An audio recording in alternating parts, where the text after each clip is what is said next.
Hallo und herzlich willkommen, greetings and welcome is Ishtan Hozat in the next episode of Deck Rundown.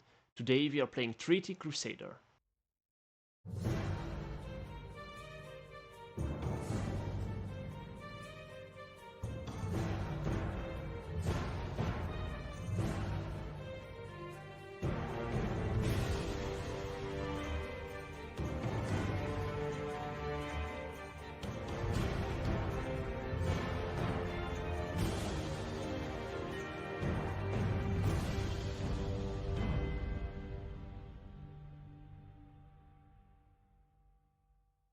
Treaty Crusader is, how to explain it, this is a mid-range deck that also goes face and is trying to control the board and doesn't really want to go face and wants to win through playing a single card. So let me show you what I mean with that. To understand why the deck is just as I described, we have to look at the treaty. This is a 3-cost action, and there is a lot of text on it, so let's start. If exactly one enemy rune is broken, and your side of the board has at least 2 equal healths without having creatures from other regions, and your opponent has at least 2 creatures from the same region without having creatures from other regions, then you win the game. So this is why we will be playing a board-based mid-range deck that will want to go face to break exactly one rune, and then try to control the board.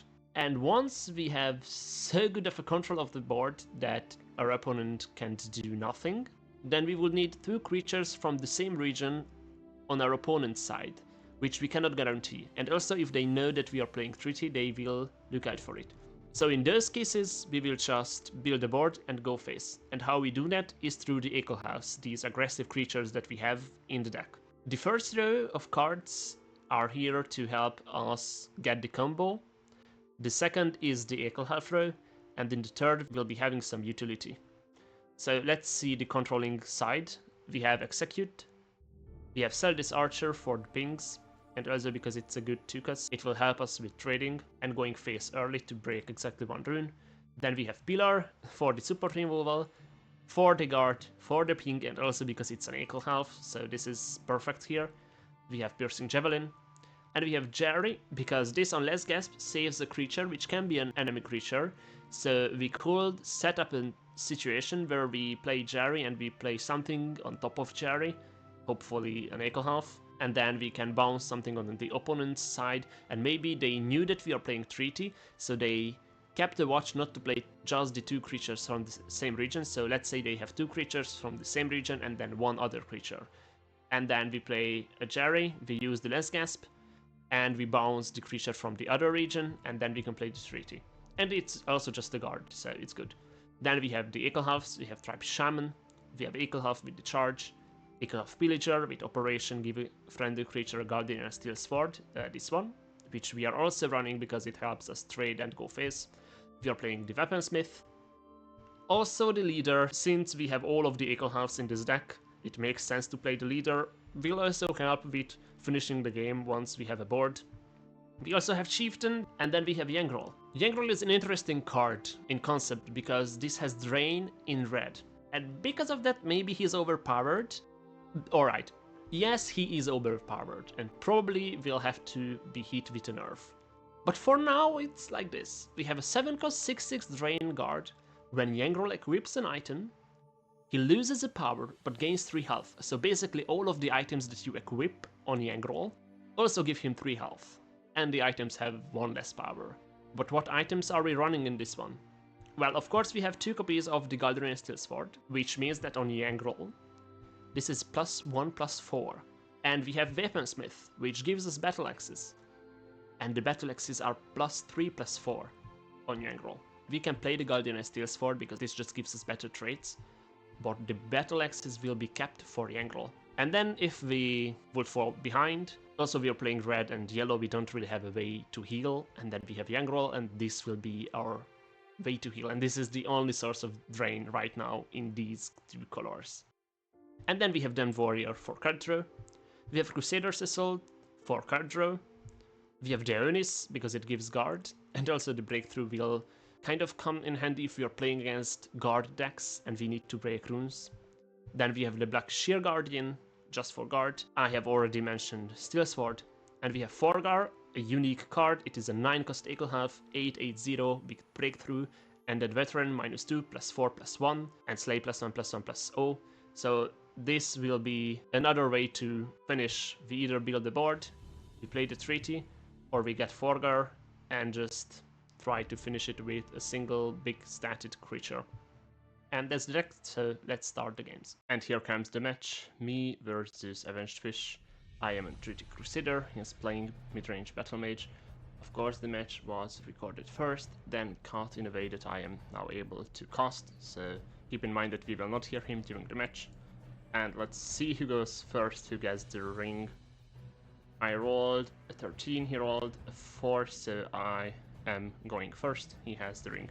We start with Pillager, Javelin, and Chieftain. We are for sure, yes, putting back both the Chieftain and the Pillager. Javelin is good, we need it for the treaty. If later on it gets to a point where we will be able to use the treaty, hopefully. Otherwise we just build the board and try to win through that. We have Crusader's Assault, which is kind of good and kind of bad. It's good for the draw, but we could have used creatures instead. We see a Wardcrafter with the ring. It's a 2/1 with Vordë on herself.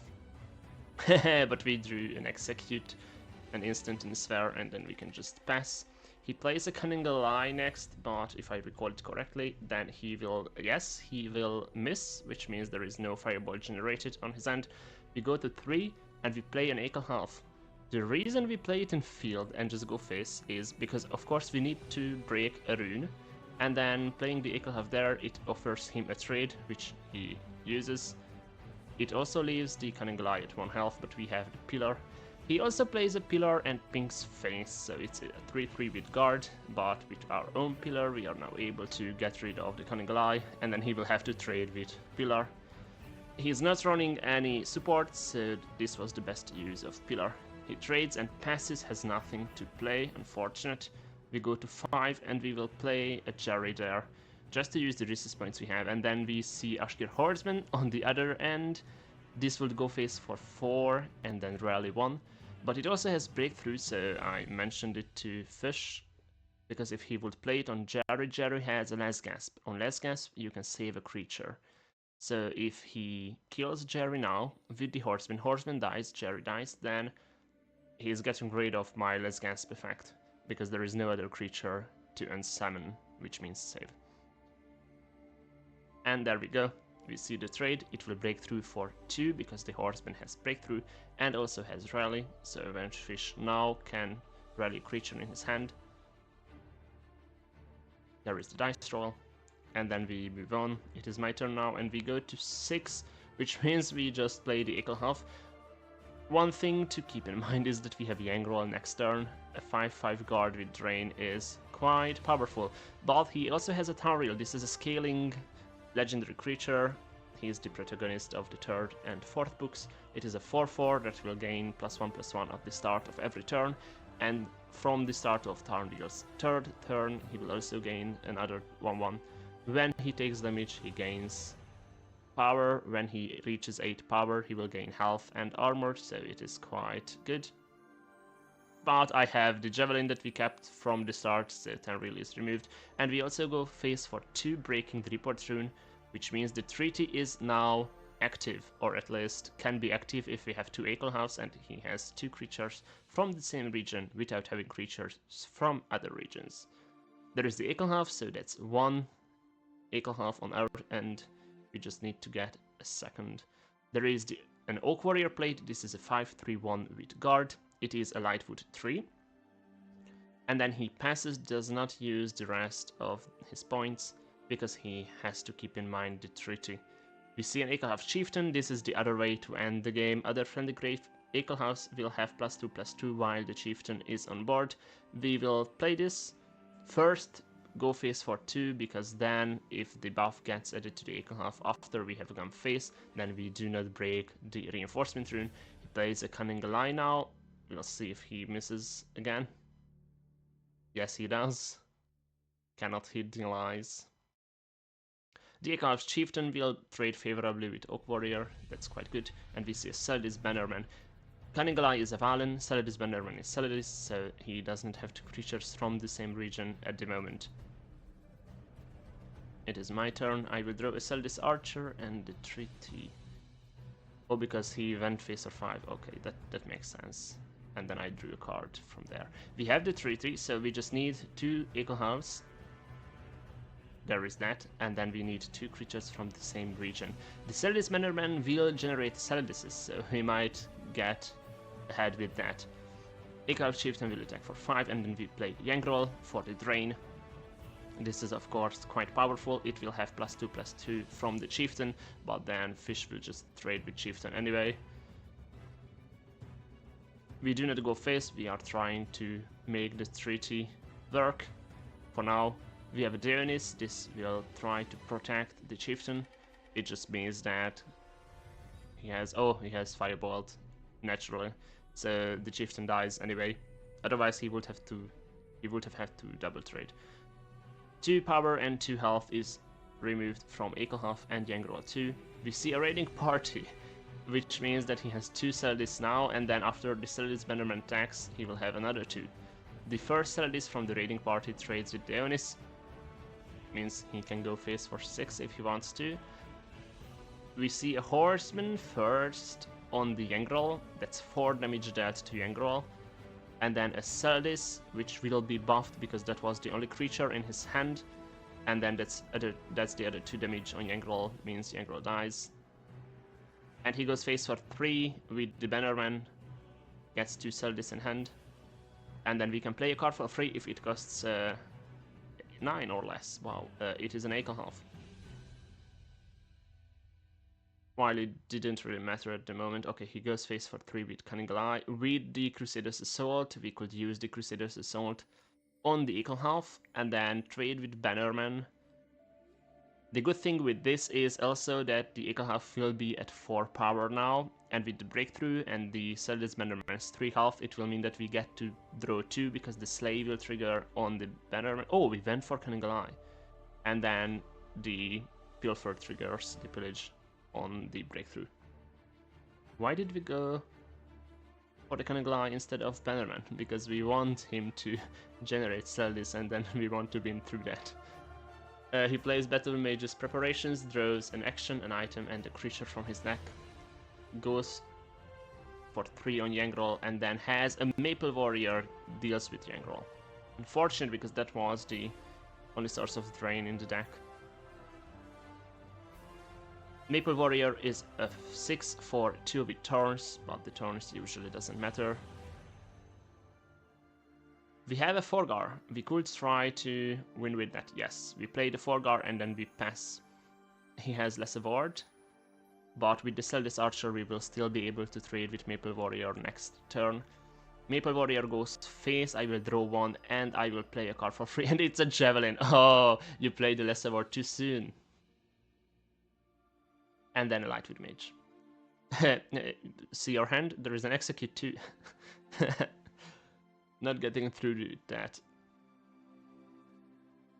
Now we just have to build the board. We play the Weaponsmith, draw, yes, the Battle Axe goes into hand, and then we'll do the Pillager, equip the Steel Sword on probably the Pillager, yes, because that has 2 health, the others have 3, so it's best spent on the Pillager, yes.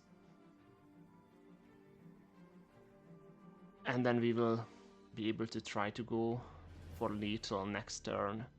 We see 1 Celdis, 2 Celdis, 3 Celdis. Oh no, 4 Celdis. All in his hand. And an Oak Warrior.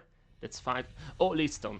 Alright, alright. So Leadstone steals a keyword and gives +1/+1 to a creature. The item that you equip it on. So you see that he will attack with the Celdises for 1, 1, and 1. This will mean that I go down to 6, and then he equips the Leechstone on the Oak Warrior and steals the charge from a Celdis. Then go face for 6, and that will mean that we're dead. Here, even if he would not have had the Celdises, he could have stolen my charge from Ekelhalf that was on the board, and then still win. But without the Ekelhalf, he would have had to correctly order it, first attack with the Celdis, which he did, and then go face with Oak for there. And that's the game for the mid-range battle mage. And that marks the end of the Treaty Crusader episode. I hope that you have enjoyed this match, however short it might have been. In the end, the deck rundown turned out to be almost third of the video, but here we are. I have been a bit delayed in posting this, although it was recorded almost a month ago now. In the next episode, we will take a look at Token Soldier, and until then, Servus und Farewell, Schichtanovian.